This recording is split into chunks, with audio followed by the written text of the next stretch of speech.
In this video, I'm going to be going over the top 5 problems on this first generation GMC Canyon.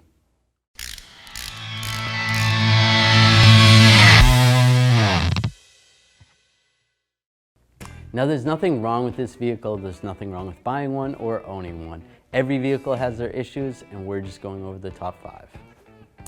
Number 1, timing chains. Now the timing chain is located inside the motor and it basically connects the bottom internals to the top.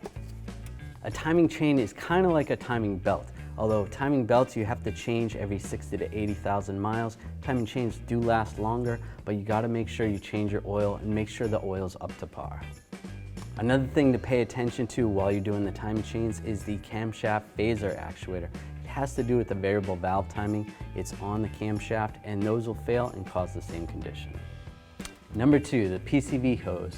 Now you may end up with a drivability issue, an engine running rough, and your check engine light with a code P0300 and a P0171, which is a fuel trim issue. The PCV hose is located at the back of the intake over here, and sometimes these will get brittle and crack or even collapse if they're made of rubber. This one happens to be made of plastic, but if that happens, that's going to cause those codes. It's a pretty easy fix. Just take it off.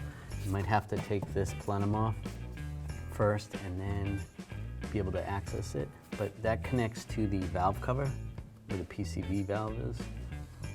Just replace it and you should be good to go.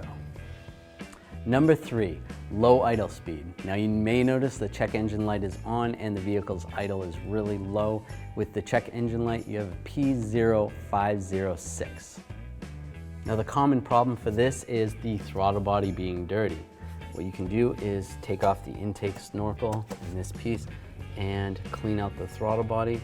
It's best to take the throttle body off, clean it out, put it back on. Or if it's really bad, you can replace the throttle body. Number 4, the EVAP vent valve. Now it's located above the spare tire right here, next to the canister. Now this is part of the emissions system. This prevents fuel vapor from entering the atmosphere. Now the valve is right there. You'll end up with a check engine light with a code P0450 or some other EVAP code, but it's common for these valves to get stuck. You'll get debris in there and it'll cause it to not open or close properly, and the only cure for that is to replace it. Now before you just go and replace that valve, you always want to check your gas cap. If your gas cap's loose, it's going to cause the same conditions. Number 5, the blower motor resistor.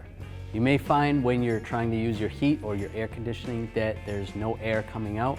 Maybe there's different settings that work, like number 1 or 2 work, but not 3 or 4. A lot of times that means the blower motor resistor has actually failed and it needs to be replaced. So the blower motor resistor is right under here, right next to the blower motor itself, and there's the wires that attach to it. A lot of times if you have a blower motor resistor that's gone or burnt out, a lot of times the amperage from the motor is causing the resistor to fail. So it's a good idea to look into the motor as well. And the connectors sometimes melt, so it's a good idea to replace those connectors while you're doing it. A lot of the parts that fail on this vehicle that we just talked about, we actually sell at 1AAuto.com. If you enjoyed this video, make sure you subscribe to our channel and ring the bell, turn on all notifications so you don't miss any of our videos. Thanks for watching. Visit 1AAuto.com for quality auto parts shipped to your door, the place for DIY auto repair. And if you enjoyed this video, please click the subscribe button.